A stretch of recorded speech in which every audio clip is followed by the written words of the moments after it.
जयंतीलाल एक व्यापारी था जिसके शहर में कई दुकानें थी। हर दुकान का उसे किराया आया करता था। अरे भवानी, मैं सोच रहा हूँ अपनी नुक्कड़ वाली दुकान में कुछ खाने का व्यापार डालूं। वैसे सोच तो बढ़िया है। किसको ढूंढना होगा जो अच्छा नाश्ते वाला आइटम बनाता हो? मैं एक औरत को जानती हूँ, वो विधवा है, लेकिन उसके जैसी दही कचौरी कोई नहीं बना सकता। एकदम स्वादिष्ट, खाते ही ग्राहकों की भीड़ लग जाएगी।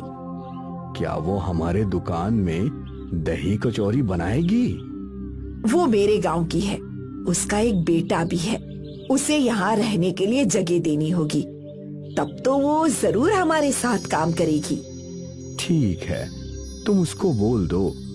हम मुनाफा आधा आधा बांट लेंगे, फिर देखते हैं। ठीक है। अगले ही दिन भवानी अपने गांव गई सीता से मिलने। अरे आप आइए आइए, कैसी है तू?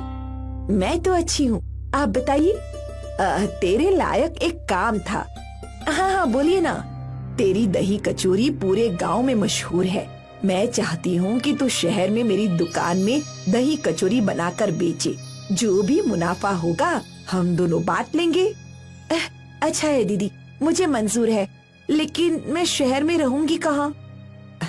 मैंने उसका भी इंतजाम कर दिया है। तू अपने बेटे के साथ बस शहर चल। अब ठीक है। सीता ने अपनी जरूरत का सारा सामान बांध लिया और भवानी के साथ शहर के लिए निकल पड़ी। यहाँ भवानी ने सीता को एक कमरा दे दिया। सीता और उसका बेटा उस कमरे में रहने लगे। दुकान में कचौरी बनाने और बेचने का सारा इंतजाम हो गया। सीता और उसका बेटा मिलकर कचौरी बनाया करते और भवानी काउंटर पर बैठकर पैसे लिया करती थी। एक ग्राहक ने दही कचौरी खरीदी और उसे चखी। आपकी दुकान की दही कचौरी तो बहुत स्वादिष्ट है। हाँ, मुझे पता है। सीता के दही कचौरी का स्वाद कई ग्राहकों को पसंद आ गया। एक हफ्ते बाद भवानी ने मुनाफे का हिसाब किताब किया और सीता को मुनाफे में से आधे पैसे दे दिए। धन्यवाद दीदी। ठीक है। और आधा मुनाफा लेकर भवानी अपने घर आई। ये लीजिए इस हफ्ते का मुनाफा। वाह, इतने सारे पैसे! ग्राहकों को सीता की बनाई हुई दही कचौरी बहुत पसंद आई है। अच्छा है।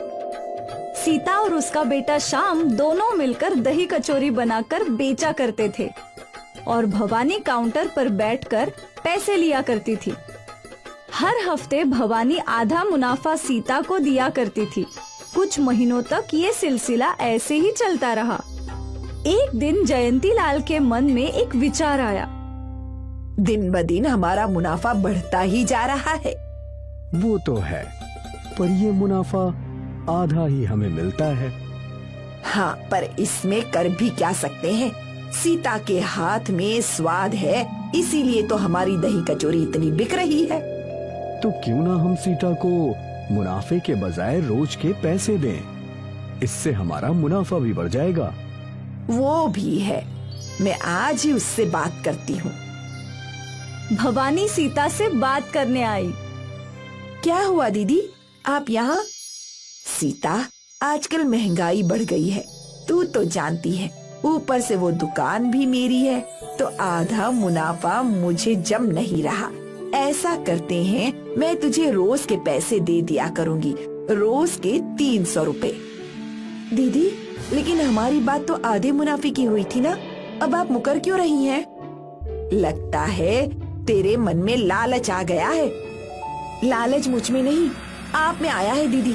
अब जब आपकी दही कचौरी ज्यादा बिकने लगी है, तो ज्यादा पैसों की लालच में आप मुझे कम पैसे देने के बारे में सोचती हैं। अब तो मुझे उल्टा जवाब देगी। मेरी ही गलती थी जो मैं तुझे गरीब समझकर यहाँ ले आई, रहने को घर दिया, काम दिया। अब इसमें गलत क्या है दीदी? मैं तो बस अपना हक मांग रही हूँ। दिन भर मैं और मेरा बेटा दुकान में काम करते हैं, आधा मुनाफा तो हमारा हक बनता है ना। अभी क्या अभी निकल यहाँ से, मैं किसी और को काम पर रख लूंगी। सीता और श्याम उसी वक्त वहाँ से चले गए चलते चलते वो दोनों एक पार्क में पहुँचे। सीता पार्क के बेंच पर बैठ गई। अब हम दोनों को गांव लौटना होगा। माँ, क्यों ना हम अपना दही कचौरी का ठेला लगा दे, थोड़े पैसे तो हमारे पास है ही। वो तो है, लेकिन हम रहने का इंतजाम कैसे करेंगे? देखते हैं माँ। सीता और शाम को एक झोंपड़ी किराए पर मिल गई और फिर बचे हुए पैसों से उन लोगों ने एक हाथ गाड़ी खरीदी और इस हाथ गाड़ी पर दही कचौरी बनाकर बेचना शुरू किया। एक दही कचौरी देना बहन। अभी देती हूँ। सीता के ठेले पर ग्राहक आने लगे और उसके दही कचौरी के स्वाद की तारीफ भी करने लगे। दीदी, आपकी दही कचौरी बहुत स्वादिष्ट है।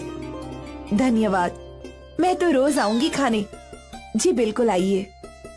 पहले ही दिन उनकी अच्छी कमाई हुई थी। ये पैसे तो भवानी दीदी के आधे मुनाफे से भी ज्यादा हैं। और ये पूरा हमारा है माँ। हाँ, ऐसे ही चलता रहा तो हमारी सारी परेशानियाँ दूर हो जाएंगी। सीता और शाम रोज अपनी हाथ गाड़ी पर दही कचौरी बेचते रहे। दिन ब दिन उनके ग्राहक बढ़ते ही जा रहे थे। सीता और शाम जी जान से मेहनत कर रहे थे और इसी कारण उनका मुनाफा भी बढ़ता चला जा रहा था। यहाँ भवानी ने अपनी दुकान में एक दूसरी औरत को काम पर रख लिया था। अरे दीदी, बुरा मत मानना, ये स्वाद पहले की तरह अच्छा नहीं है। खाना है तो खाओ, वरना चलते बनो। एक तो भवानी की कचौरियों का स्वाद अच्छा नहीं था, ऊपर से वो लोगों से ढंग से बात तक नहीं करती थी और इसी वजह से उनका व्यापार डूबने लगा था। एक ही महीने में ग्राहक घट गए। अब भवानी का मुनाफा तो छोड़ो, जो लागत थी वही नहीं निकल रही थी। इस हफ्ते भी कोई मुनाफा नहीं हुआ। मुझे लगता है तुम्हें कचौरी का व्यापार बंद कर देना चाहिए। मैं उस दुकान को किराए पर चलाकर कुछ तो मुनाफा कमा लूंगा। शायद यही सही रहेगा। भवानी ने दही कचौरी की दुकान बंद कर दी और यहाँ सीता और शाम ने इतनी तरक्की कर ली कि उन्होंने एक दुकान किराए पे ले ली। सीता और शाम की मेहनत रंग ला रही थी और वही लालची जयंती लाल और भवानी का लालच उन पर ही भारी पड़ा। उनकी दही कचौरी की दुकान बंद हो गई। इसीलिए कहते हैं, ईमानदारी सबसे सही नीति है। अगर भवानी और जयंती लाल ईमानदारी से सीता को आधा मुनाफा देते तो आज उनका मुनाफा भी कई गुना बढ़ चुका होता, पर लालच ने उनकी नैया डुबा दी। कुसुम एक विधवा औरत थी जो अपनी पति की मृत्यु के बाद अपने बेटे कुणाल के साथ रहती थी। कुणाल को उसने बहुत लाड़ प्यार से पाला था और अब उसकी शादी की उम्र हो गई थी। एक दिन कुणाल ऑफिस से आता है तो कुसुम उससे कहती है, कुणाल, मुझे तुमसे कुछ बात करनी है। हाँ बताइए। तुम हाथ मुंह धो लो और खाना खाने बैठो, फिर बताती हूँ। ठीक है माँ, आप खाना लगाओ, फिर बात करते हैं। कुसुम उसके लिए गर्मा गर्म खाना लगाती है और कुणाल हाथ मुंह धोकर खाना खाने बैठ जाता है।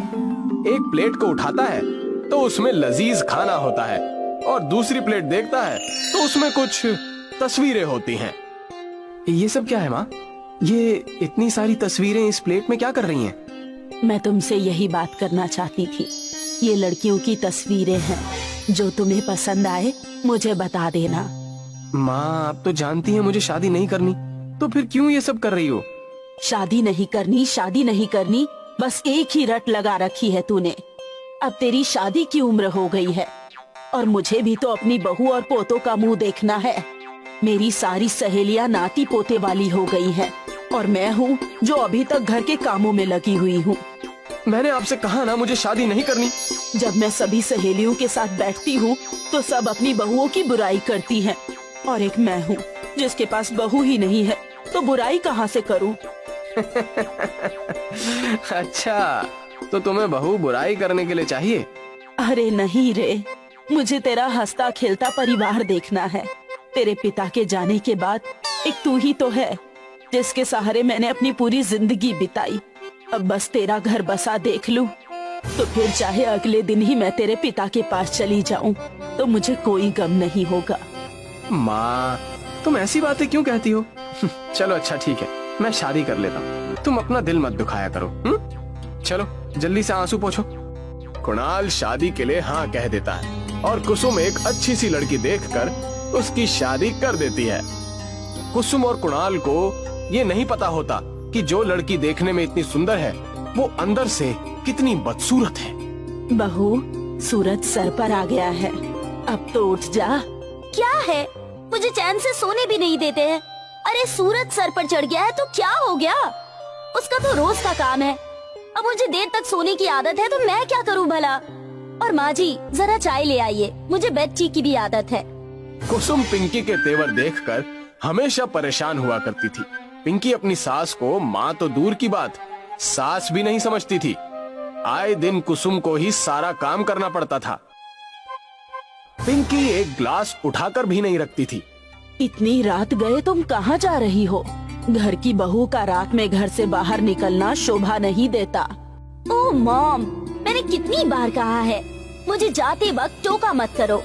और मेरा दिन रात को ही शुरू होता है तो मैं क्या करूं? मैं अपने दोस्तों के साथ डिस्को जा रही हूँ। कुणाल 2 दिन के लिए बाहर गए हुए हैं तो मैं घर में बैठी बैठी बोर हो रही थी, इसलिए सोचा डिस्को ही चली जाती हूँ। डिस्को? पर वो तो। माँ जी अब आप मेरे काम में दखल मत दीजिए। पिंकी कुसुम को टका सा जवाब देकर वहाँ से चली जाती है। कुसुम उसको देखती रह जाती है और सोचती है कि कैसी बहू की इच्छा की थी और कैसी बहू आई है, पर यह बात वो अपने बेटे से नहीं कह सकती थी। माँ जी शाम को मेरे कुछ दोस्त खाने पर आ रहे हैं, उनके लिए कुछ अच्छा बना देना। कुसुम सबके लिए पूरी, कचौड़ी, हलवा, खीर बना देती है, जिस पर पिंकी उस पर गुस्सा हो जाती है और उसको उल्टा सीधा कहती है। ये क्या खाना बनाया है, इतना ऑयली और स्पाइसी। पिंकी कौन है ये? ये मेरी मेड है। पिंकी, तुमने तो बदतमीजी की सारी हदें पार कर दी है। मैं तुम्हारी बातें सहन करती जा रही हूँ। इसका ये मतलब नहीं है कि तुम अपने दोस्तों के सामने कुछ भी कहती रहो। मैं इसकी मेड नहीं बल्कि सास हूँ। माँ जी आप मेरे दोस्तों के सामने मेरी बेइज्जती कर रही हैं। अगर मैं तेरी बेइज्जती कर रही हूँ और तुझे मेरे हाथ का खाना पसंद नहीं है तो तुझे तेरे दोस्तों के सामने एक चैलेंज देती हूँ कि तू मेरे हाथ की बाहुबली कचौड़ी खा कर दिखा। अगर तूने मेरे हाथ की बाहुबली कचौड़ी खा ली तो मैं तेरी सारी बातें मानूंगी, और अगर तू नहीं खा पाई तो तुझे इस घर से निकलना होगा। मुझे मंजूर है।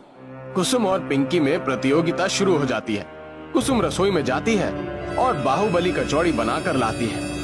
पिंकी की सारी सहेलियां यह देखने के लिए उतावली हो जाती हैं कि पिंकी ये बाहुबली कचौड़ी खा पाती है या नहीं।